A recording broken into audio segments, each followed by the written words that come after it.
Okay, dudes, so you guys wanted me to get pretty extensive into the 1JZ swap, so I will tell you pretty much everything you need to know as far as swapping in a 1JZ to an IS300. I've got the time to show my love what it's all about.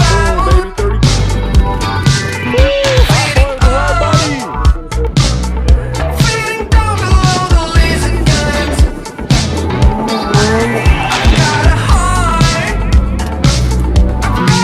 that has been traumatized. Don't wake me up. I might keep the twins, I might not keep the twins, we'll see.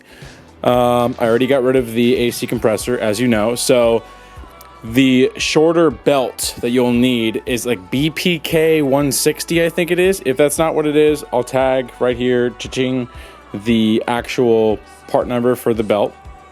I already went through a compression test with you guys last video. Another thing to note about the 1JZ non-VVTIs, I don't think it applies to VVTIs, it might, but the IS300 has a front sump oil pan, which means the subframe on the IS, if you look down in there, which you can't really see it, you can see that there's a gap right here, basically, right? So your sway bar is going to go all the way across. Back there, under the alternator, you can't really see it, where the motor mounts bolt to is the K-member, so that's basically your subframe. You can't use this oil pan on the stock 1JZ GTE on the non-VVTI because it'll come in contact with the subframe. So what you need is the oil pan from the IS or an Aristo, and basically this pan, instead of being in the back, is in the front. And like basically this thing will do like a 180, and instead of having that like that, it'll be flipped and it'll come down like this, and that'll give you the clearance. So you have to swap pans.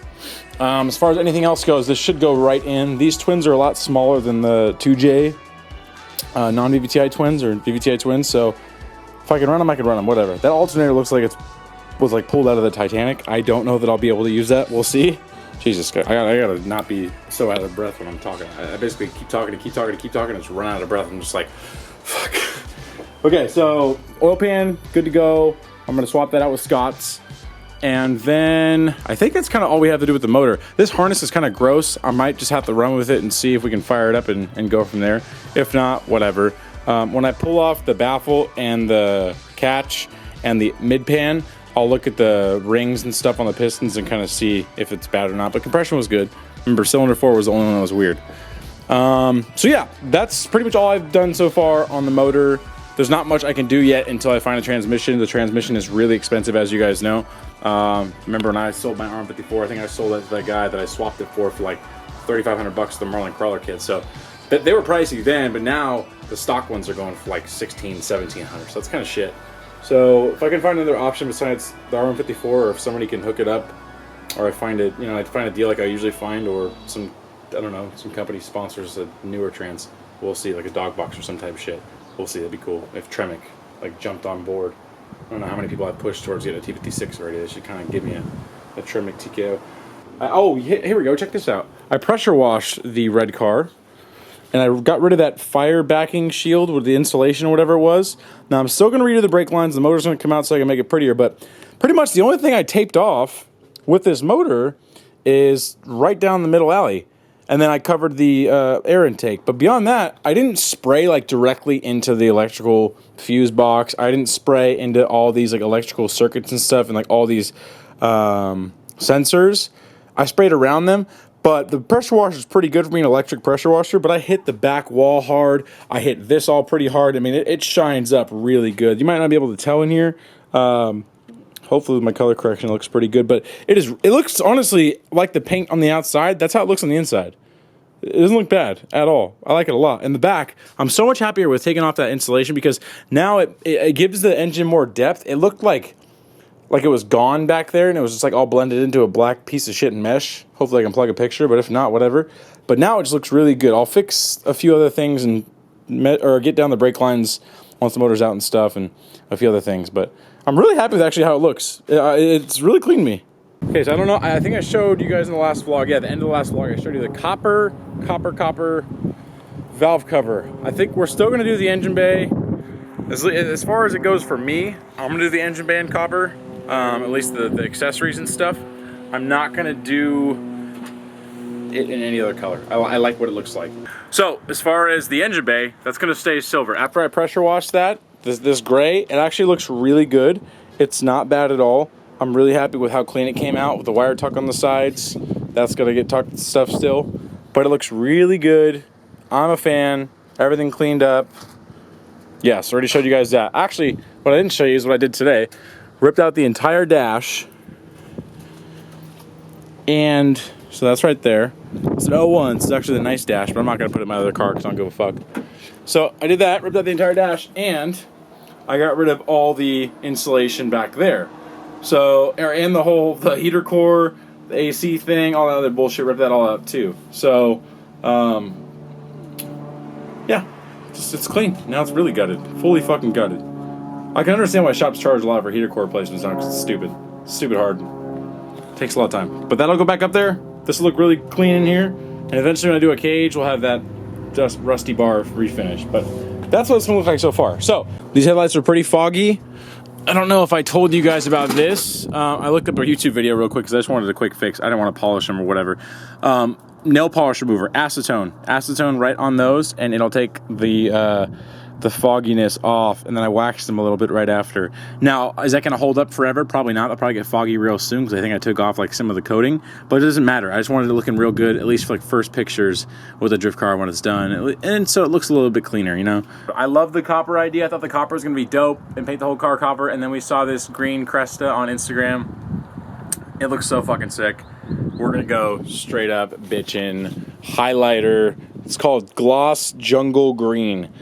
This is gonna be so fucking sick. The entire cars are gonna pop like... some of you may hate it, some of you may not. I wish Auto Factory realized would just like let us be the NorCal chapter and fucking let us do teal blue, but whatever. I don't even know those guys. I just like their drift liveries and their channel's kind of funny. But we gotta have some kind of color that sticks out for us. The copper just wasn't enough. In the sun, it really pops. It's nuts. I love it. I think it's gonna be so sick, so. That is dope, man. 30K. What's up? That's so sick. I'm gonna get headed to the gym in a minute, but when I come back, I'm getting all my camera stuff together, and then I'm gonna go mount the front lip on the car, maybe the grill and the side trim, I think, because I'm gonna, hopefully if Andrew and Pruz are down, I know Lex is gonna be there, I'm gonna go to Sonoma Drift and Drags tonight. I might just like try and run a time, because it's cheap, it's like 25 bucks. But I also might just go and film. I'm actually emailing them to get a media pass real quick for tonight. So regardless, there'll be some drift content coming out, or like some car feature or whatever, so that should be sick. Yo, so we're at Sonoma Drift. This is the 30,000 subscriber special. I figured I'd do something like this. I had this plan for a little bit, but so I just got the car teched. What's dope is I didn't even have to do anything different for singles. Like I already have the reclinable aftermarket seats, which you can keep the stock harness and stuff. I've got pretty much everything else. Just the helmet and the neck brace. Actually, homie right here, Daniel, who I just met today, let me borrow. So he's actually sponsored me on these fucking wheels and rims real fast. I'm gonna throw him some money for these tires because he's a fucking homie, but this is his IS right here. I think his Instagram is broski707. I'll tag it. Bright ass fucking wheels. Yeah, it's sick. I like it's L-Tune style front. No, it's TRD style, right? The Neo? So it's kind of dope too about this event. I guess I didn't even realize there was an event today going on, but it is pro day, or like there is some pros coming out here. So you got Matt Field over here right now hopping in Donovan's car, Pat Goodin, and then there's Matt's car too. So it's pretty sick. All right, so I had to pull up the drag radials. I was gonna put the T's on, but Daniel came through and he got me on these OZs, so I'm gonna go drift on those real fast. I couldn't fill up E85 because I'm an idiot, and I didn't stop by the station on the way up here, and I was running out of gas, so I had to stop by Chevron, so I'm only on 91, so it's not making full power. It'll only be like at 450, 500, but I think it's probably gonna be okay to like learn on and drift on the main skid pad. Yeah, I'm juiced, man. This is gonna be fucking sick. Drift tag pass, we're all good to go. So here's the thing, so 30,000 subscribers. I was hoping it was gonna come sooner. It actually came on the perfect day. Basically, Sonoma Drift has these Wednesday night drags and drifts. If you guys watch my channel, you don't know, up in the Bay Area, this is what we all do for like Northern California drift stuff. And I've never drifted, but I've been out here. Basically, you come out here, pay like 30, 40 bucks, and you get a drift pass as long as your car passes tech, and you're good to go. So thankful to the Sonoma team over here. They made sure I had a pass. If you guys are gonna buy a pass, you gotta buy one like almost 2 weeks ahead of time because Drift is getting so busy. So look at that. If not, you're just gonna come watch, you're fine. It's like 10 bucks as a spectator, but otherwise buy a pass like 2 weeks ahead of time and then you'll be able to drift and stuff because it's getting busy. It's sick though. I'm gonna do a little mini edit real fast so I can show you guys some of the pro cars that are here, which is dope to see. And yeah, so let's get it.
First run. That's gonna be me right there.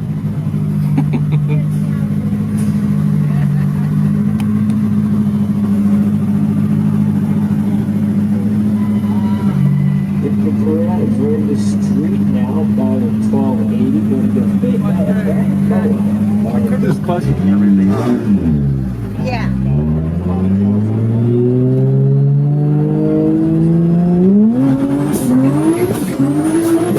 There you go.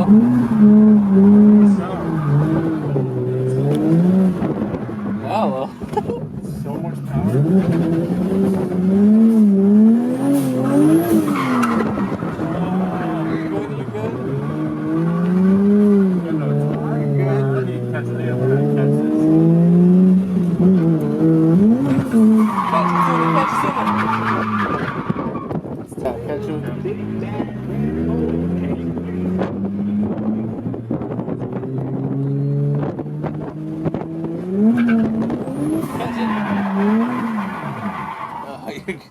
I see what you're saying though. I'm not catching the spin though, you're right. There you go. Better to under.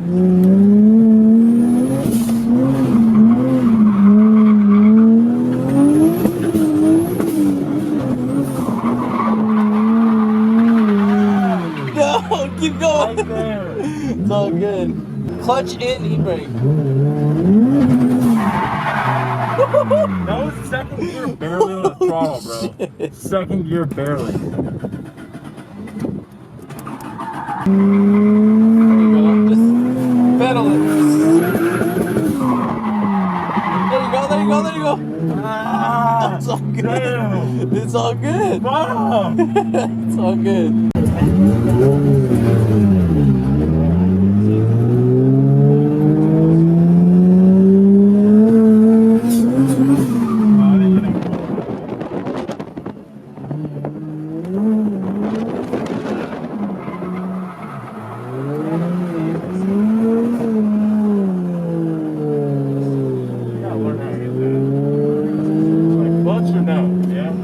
Yeah.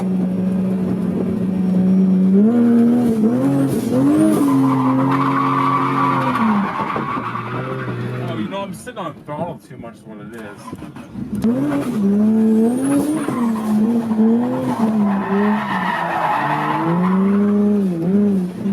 So, I just went out 4 times.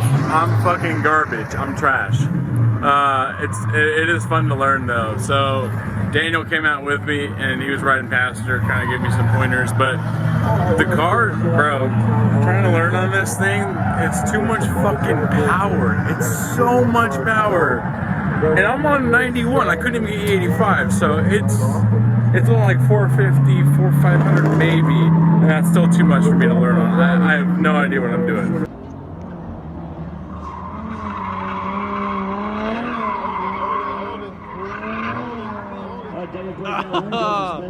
He moves on to the next round. All right, Dennis Kelly got the bye round. He's going to move into the next round of Street Battle 14-19. He'll automatically move on.